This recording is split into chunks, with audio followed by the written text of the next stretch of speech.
Mother Nature can be very powerful. These storms go over all of our roofs. But there's an unwritten rule of, hey, take care of your neighbor, take care of your community. It's ingrained in our culture.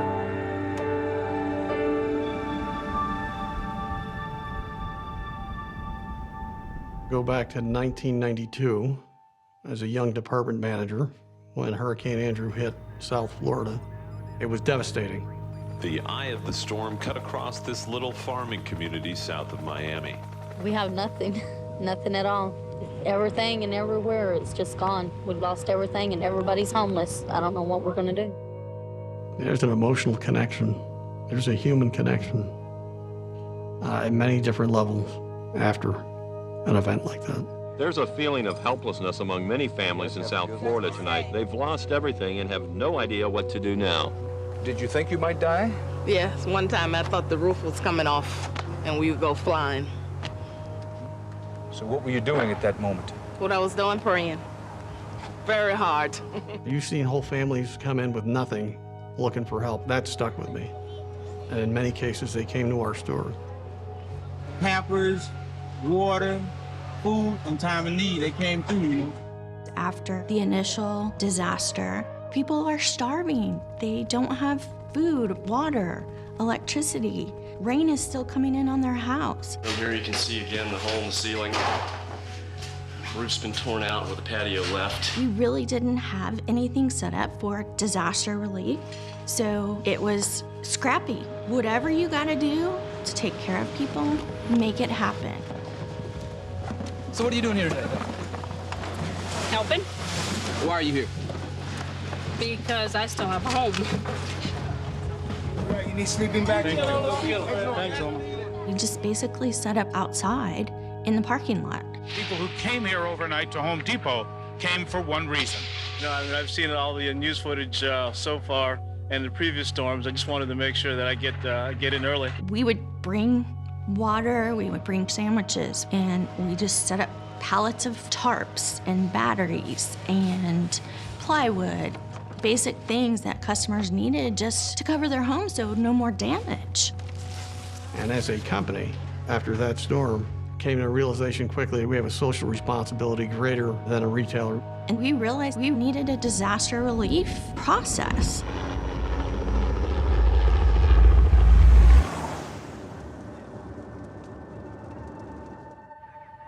When I mean devastation, every power pole in this area was snapped like a twig.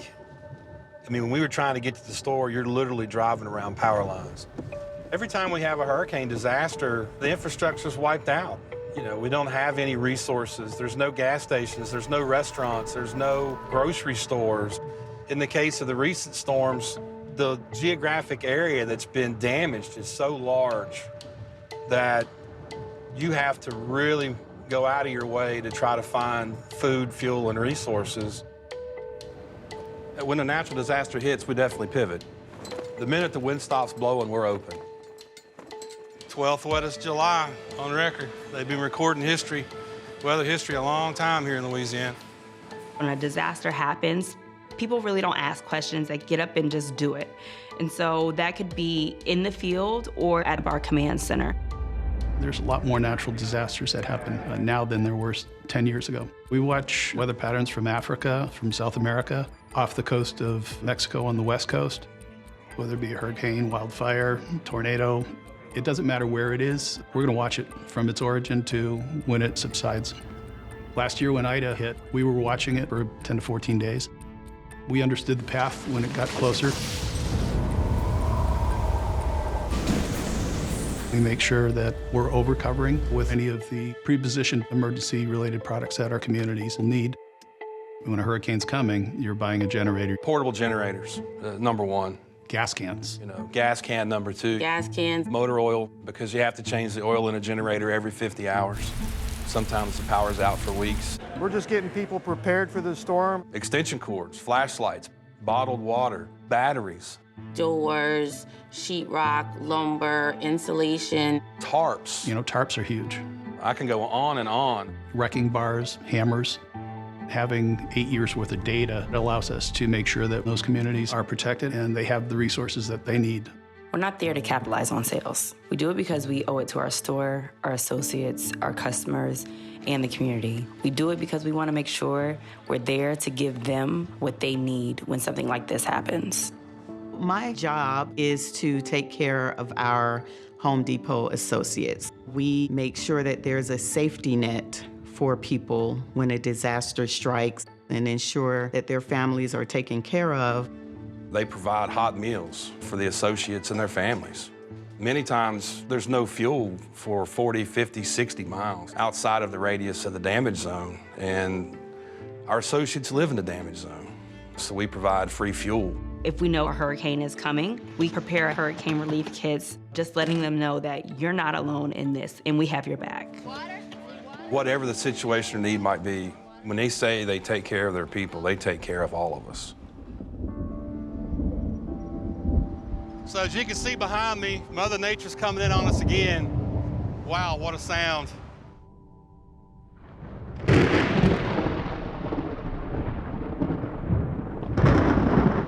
We have lots of warning for hurricanes. You have a little preparation for those. You know those are coming. If you get a fire or flood or tornado, basically your only option is you have to evacuate and come back and just try to pick up the pieces when it's over. Having grown up in Paradise, for as long as I can remember, that was always the talk. Someday there will be a big fire. I just realistically never thought that the worst would happen.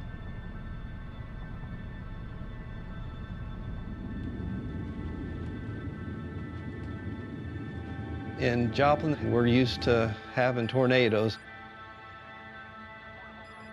Earlier in the week, we were getting indications that there was going to be a possibility of severe weather. It was something I hope we never have to go through again. Massive destruction. It's a mile-wide tornado going through the city of Joplin. That morning, everything was normal. I was on my break. People were talking about, hey, there's a fire nearby, and how they were going to be evacuating. And I thought, is it really that serious? The day started off, it was nice. You know, it was sultry, but it was okay. It was nice. The tornado siren started going off. My daughter said, look, what is that? You could just see the cone starting to develop. I was able to make a overhead page for the whole store, let them know this is not a drill. Needed everyone, customers and associates alike at that point, to go back to the training room and take cover. Jason had called me, said, I need you to get to the house. It's getting bad here. Then it went dead. The phone went dead. Power went out. The glass broke out of the front vestibules.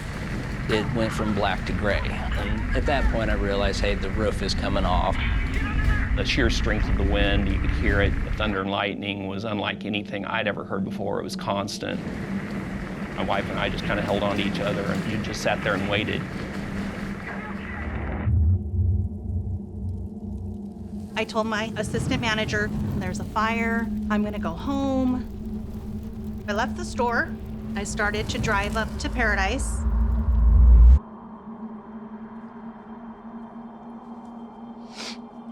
And it looked like Armageddon.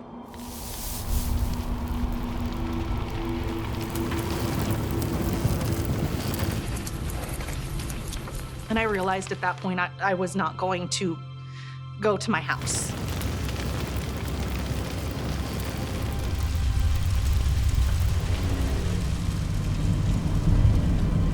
What we were wearing that day and what was in our cars, and that's what we had to our name. And I didn't know what else to do. Right away, HR was working with the Homer Fund and corporate to get associates emergency grants. That day, we had cash to buy socks and underwear and toothbrushes and deodorant. I mean, we had nothing.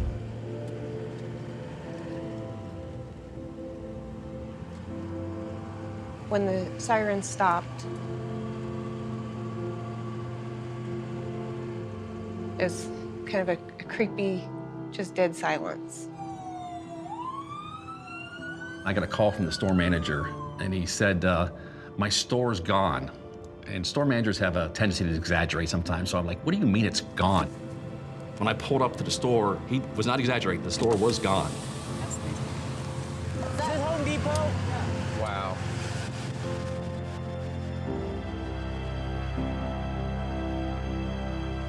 We were able to get close to 41 people out of the building safely. And as we made our way around to the front of the store, that's when we all realized just how really bad that was. This is the inside of the room that we were in.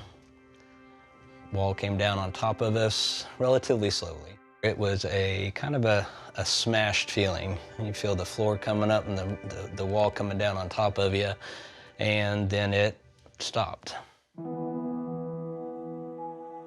They said it's close to 7,800 homes and businesses gone in 9-10 minutes time.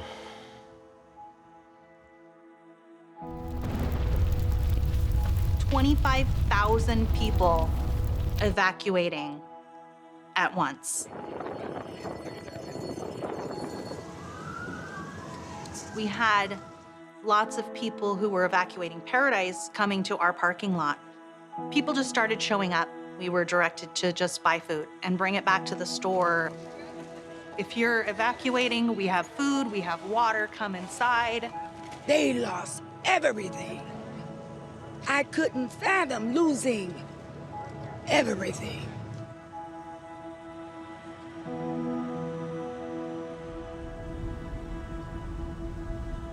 When you're in shock like that, you don't really know what you need. I knew that they would have a plan for us. We were getting the questions, hey, what do we do now? The store's gone, we don't have a job. And it wasn't a few hours later and the next morning that we were making all the official announcements that, hey, we're not going anywhere. Home Depot's going to rebuild. We're gonna bring in a tent for you guys to work in and make it a temporary store. They had racking shipped in so we could have actual shelves with actual product. Because again, what does the community need first is how do we protect the houses that were impacted but weren't total losses? I remember pulling up and seeing the big tent that was in the parking lot. In spite of the devastation, Home Depot employees were there doing the hard work of helping people rebuild by providing support and materials. They could have just packed up and left, and they didn't. It was awesome to watch the community just come together, and then all of the people from surrounding areas and even further out, and just kept wanting to help.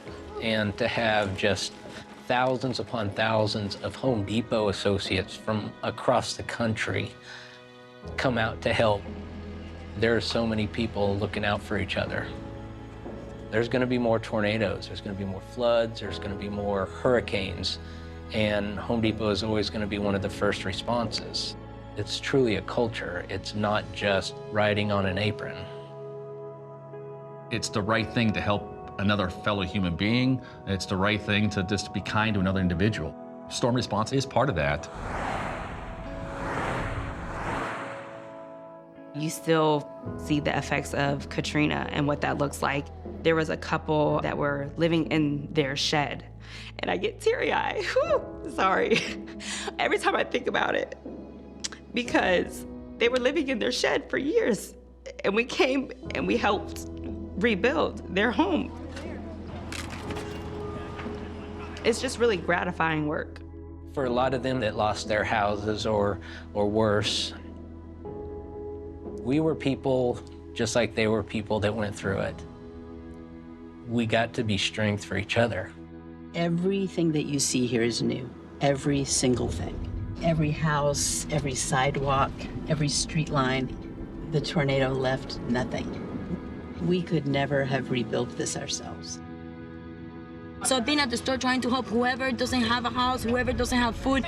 It's been unbelievable the way everybody has stuck together. It's like you can really see we have a family going on. Even if it's so unbelievably devastating, you will get to that other side. We just moved back into our house in February. I think we have about 10,000 people back up there. It's coming back. But in terms of us packing up and walking away, that's not gonna happen. When things are at their worst, we're typically at our best. We're not going to turn around and go the other way. The impact that I'm able to make on a daily basis resonates to my own personal success every day. There's no limit to what we can do as a company as long as we're really taking care of our people. We really do care about what we're doing for our communities.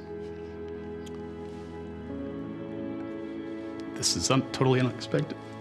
I'm proud to put the orange apron on. I'm proud to be on the front lines of these disasters.